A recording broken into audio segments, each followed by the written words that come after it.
We're going legal this morning, and in studio with us I have Lesedi Mphahlele, and he's going to be talking to us about customary law, customary marriages, but most importantly about polygamous marriages. Now, if you're living on the continent of Africa, you've definitely heard of interesting families, and he's going to talk to us about how these affect our legal stance and how they affect our communities. How are you doing this morning? I'm good, and you, Mabel? I'm wonderful, thanks. So a pleasure to have you in studio.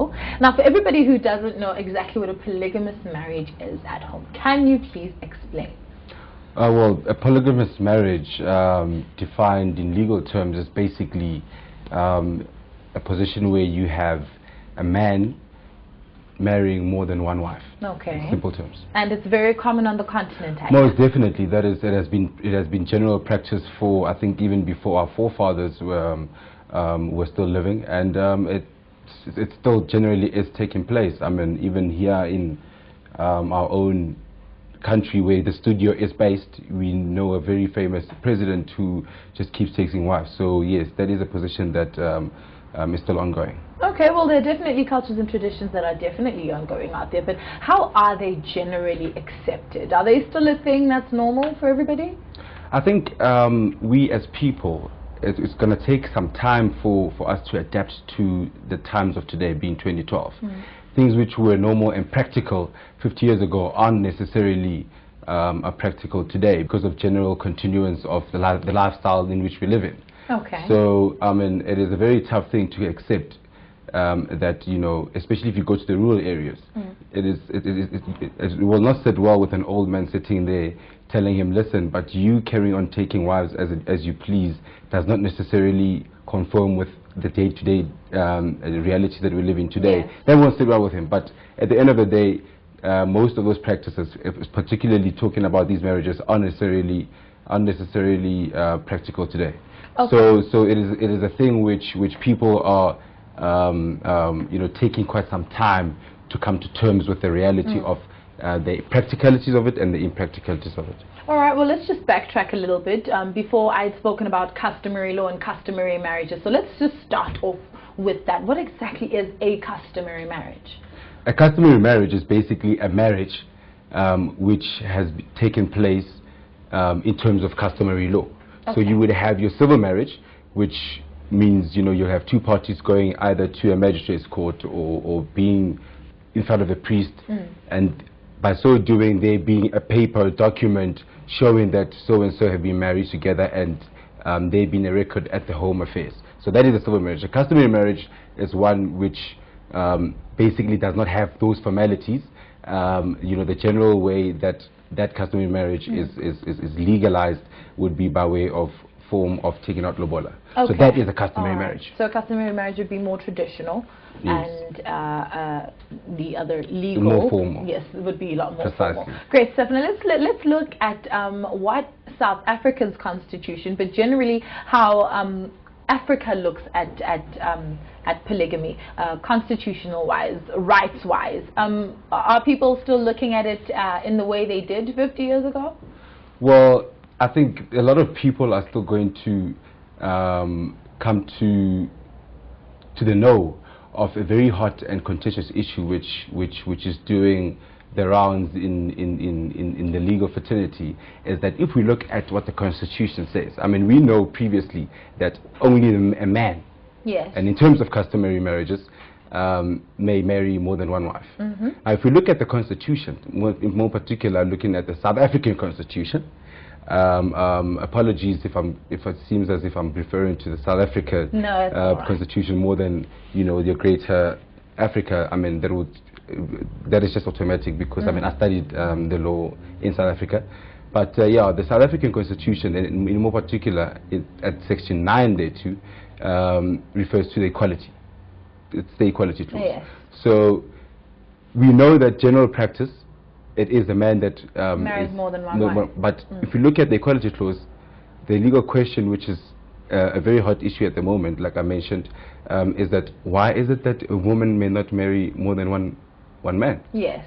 If we look at equality and fairness. Okay. And in law, referring only or looking only at the Constitution, there is nothing stopping a woman from marrying more than one husband.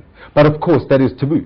I mean, that is practice that has never happened, and if it were to start happening, it will also take some time for people to get used to it. But in legal terms, there is generally nothing stopping them. Oh, all right. So it's absolutely legal. Although that is obviously against the customary practice and hence the customary law. So that is a very interesting topic. Okay, wow. Well, obviously, it hasn't really been, this topic and issue hasn't really been made public to Africa, because I'm guessing then we'd have thousands of debates going on. Well, anybody that's that is in the legal field will know and would have come to or would have come aware of such a topic. So here we're not talking about something which is in the process of being made legal. We're just throwing around a legal question that says, what is legally stopping a woman from marrying more than one husband? Okay, well, with that being said then, are polygamous marriages recognized by the law? Most definitely, because the law recognizes customary law. Oh, absolutely. Okay, wonderful, wonderful. So this is great news for Africa. So people can continue with their traditions of having more than one wife. They can most definitely continue. For how long, that is still to be seen. Oh, okay, great stuff. Now, from you personally, where would you say you see the future of polygamy and of customary law in Africa? Does it still have a place? Will it still have a place? You know, I think for as long as we are still living in our generation, it will still be practiced. But for seeing the future, it is something that I think slowly but surely will die down, solely because of the current or the day in which we live in today. So, you know, with the developments and how life is being lived in today's era, slowly but surely that it will definitely die down. But not in this era. I think even our great-grandchildren will still be living in a time where polygamous marriages are still practiced. All right, now going back to the Constitution, you're obviously referring to the Constitution of South Africa, or rather Southern Africa. But looking at Africa in general, are they having the same conversations and the same dialogues that we're having this side of the continent with regards to polygamous marriages? I think, you know, generally, especially if we're looking at countries which are governed states, I mean, we must also remember the fact that not all countries in Africa are states that are run by a constitution. So if we're moving towards, and that is where most countries are moving towards in any event. So ultimately, that is where the whole continent will meet. Okay. But I mean that is solely dependent on the progress of having most and all countries in Africa being run as governable states. I understand. Yes. So, and there are still countries that are still very much run and based on religion, run and based on culture and tradition. Precisely. Which is what you're saying. Great stuff. All right, Lesedi. Well, I'd like to find out from you, if our viewers at home would like to find out more about customary law, customary marriages, and so forth. Is there an email address maybe they can mail you to? Yes, they can mail my office at info@mphattorneys.com. We have a very capable team of staff in the office that will be able to reply to whatever queries you know, that the general public at large may want to know, and those emails will be replied to accordingly. Well, that's great to hear, Lesedi. Thank you so very much for coming through to the studio. I've definitely learned a lot. Thank you very much for having me. Now, if you'd like to find out more about the topics we're going to be showing right here on Africa's Biggest and Brightest, please don't be shy. Do drop us a mail. That's gma@planetimage.co.za. Now, to everybody out there who would like to pick Lesedi's mind, or rather the firm that he's working with, like we said, don't be a stranger. You needn't give us your name. Just drop us a mail, find us on Twitter and on Facebook, and we'll make sure that we direct your message. But I hand you back over to the very capable Shayla and the very handsome Chuma, so they can inform you what's up for the rest of the lineup.